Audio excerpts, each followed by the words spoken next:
This video covers the making of the Indian Constitution, focusing on the Constituent Assembly. We will explore its composition, the election process for its members, and how it operated to draft India's rulebook. The idea for a Constituent Assembly started with M.N. Roy in 1934 and became an official Congress demand in 1935. It was finally accepted in 1946 under the Cabinet Mission Plan. The plan fixed 389 seats, 296 for British India provinces, and 93 for princely states nominated by their rulers. Members from British India were indirectly elected by the provincial assemblies using proportional representation and the single transferable vote system. This led to debate about its representativeness. Critics noted the limited franchise, but defenders pointed to the broad inclusion of communities, regions, and political viewpoints. The first session met on December 9, 1946. Dr. Sachidananda Sinha served as the provisional president, and Dr. Rajendra Prasad was elected the permanent president soon after. After partition, the membership dropped to around 299, and the assembly became a sovereign body. It also functioned as both a constituent body and the first legislative body. The process took 2 years, 11 months, and 18 days, with 11 sessions held. Key decisions included adopting the national flag on July 22, 1947, and the anthem and song on January 24, 1950, the same day Rajendra Prasad was elected as the first president. To summarize, the Assembly's idea originated with M.N. Roy and was based on the Cabinet Mission Plan. It was indirectly elected and had a dual role. Next, we will cover Nehru's Objectives Resolution, considered the soul of the Constitution, and the major committees and their chairmen. This video delves into the Objectives Resolution, the speech that set the soul of the Constitution and the major committees whose members built its body. Jawaharlal Nehru moved the Objectives Resolution on December 13, 1946, and it was adopted on January 22, 1947. It outlined the aims to guide the drafting process, declaring India an independent sovereign republic, ensuring justice, freedom, equality, integrity, and power flowing from the people. In a modified form, it became the Preamble. 8 major committees were formed. Nehru chaired the Union Powers, Union Constitution, and States Committees. Sardar Vallabhbhai Patel chaired the Provincial Constitution and the Advisory Committee on Rights. Dr. Rajendra Prasad chaired the Rules of Procedure and Steering Committees. Dr. B.R. Ambedkar led the Crucial Drafting Committee. Patel's Advisory Committee had powerful subcommittees: Fundamental Rights chaired by J.B. Kripalani, Minorities by H.C. Mukherjee, and N.E. Tribal Areas and Assam by Gopinath Bardaloy. A quick recap: Union Powers was Nehru, Provincial Constitution was Patel, Steering was Rajendra Prasad, and Drafting was Ambedkar. There was a debate on whether the committee system was a strength or a weakness. Critics said it slowed the process and concentrated control in a few leaders. Defenders argued it provided division of labor among experts and led to a thorough, consistent document because the leaders commanded national trust. The verdict is that the concentration of talent was both its efficiency and its limitation. In summary, the Objectives Resolution was moved by Nehru on December 13, 1946, adopted on January 22, 1947, and became the Preamble. Nehru chaired 3 committees, Patel 2 and Prasad 2. Next, we will discuss the Drafting Committee, its 7 members, and how Dr. Ambedkar became the father of the Constitution. We return to the Constituent Assembly where the real work begins, turning grand ideals into watertight legal text. For this, on the 29th of August 1947, the Assembly created its most famous body, the Drafting Committee.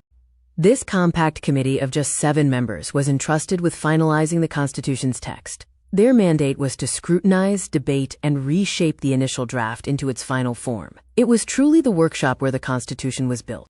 The 7 members were chaired by Dr. B.R. Ambedkar. The other members included N. Gopalaswamy Iyengar, Aladi Krishnaswamy Iyer, Dr. K. M. Munshi, and Syed Mohammad Sadullah.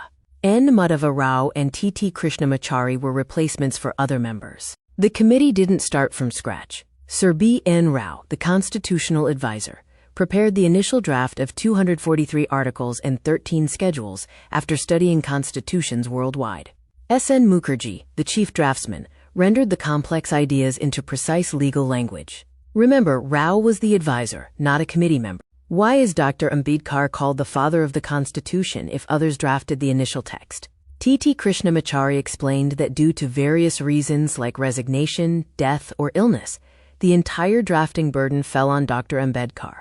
He earned the title by carrying the load and defending every clause, often in fragile health.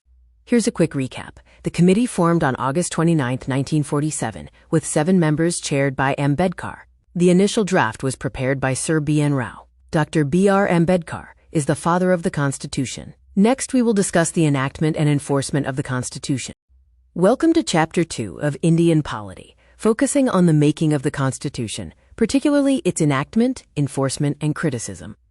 The Constitution was adopted on November 26, 1949, celebrated as Constitution Day, and commenced on January 26, 1950, celebrated as Republic Day. Why the two-date puzzle?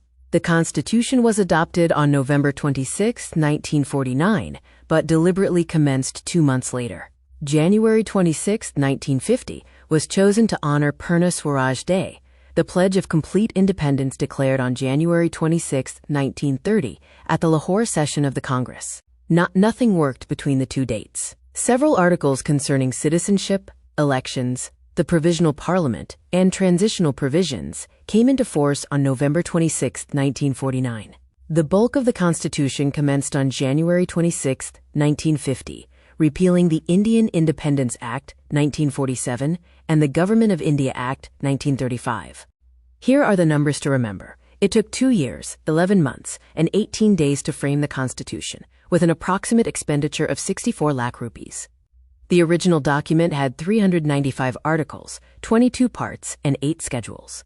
Although amended, its 1950 architecture remains. Critics charged it was a borrowed constitution, a carbon copy of the 1935 Act, or too lengthy. However, the defense highlighted that borrowing was selective and adapted to Indian conditions. The length reflects India's diversity, and its resilience over 75 years vindicates the framers' choices. To lock in the key facts, adopted on November 26, 1949, and commenced on January 26, 1950, honoring Purna Swaraj Day. K. Hanumanthaya made the English band jibe. The Indian Independence Act 1947 and Goa Act 1935 were repealed. Next, we will cover the sources of the Constitution. Welcome to Chapter 2.5, Sources of the Constitution. Previously, we noted that the framers were like tailors, picking the finest cloth from many bazaars. Today, we will identify every source they visited and the features they brought back to construct the Indian Constitution. The largest single source for the Constitution is the Government of India Act of 1935, which accounts for about 2/3 of the text. It provided us with the federal scheme, the office of the governor, the judiciary, and emergency provisions, among others. The Constitution borrowed features from numerous countries. Key sources include Britain for the parliamentary system and rule of law, the U.S. for fundamental rights and judicial review, and Ireland for directive principles and the election of the president. Memorizing these pairs is crucial. Be careful not to confuse fundamental rights from the USA with fundamental duties from the USSR. Also, DPSP is from Ireland, and the concurrent list is from Australia. The suspension of fundamental rights in an emergency is from Germany, while quote, procedure established by law is from Japan. Dr. Ambedkar rightly argued that there is nothing to be ashamed of in borrowing, as no one holds a patent on constitutional ideas. The genius of our framers was in selecting and adapting these threads to the Indian context, creating a successful patchwork that has endured for over 75 years. To summarize the 5 key sources, the largest is the Government of India Act 1935, the DPSP is from Ireland, the concurrent list is from Australia, fundamental duties are from the USSR, and the strong center is from Canada. This concludes Chapter 2. Next we will cover Chapter 3, the concept of a constitution.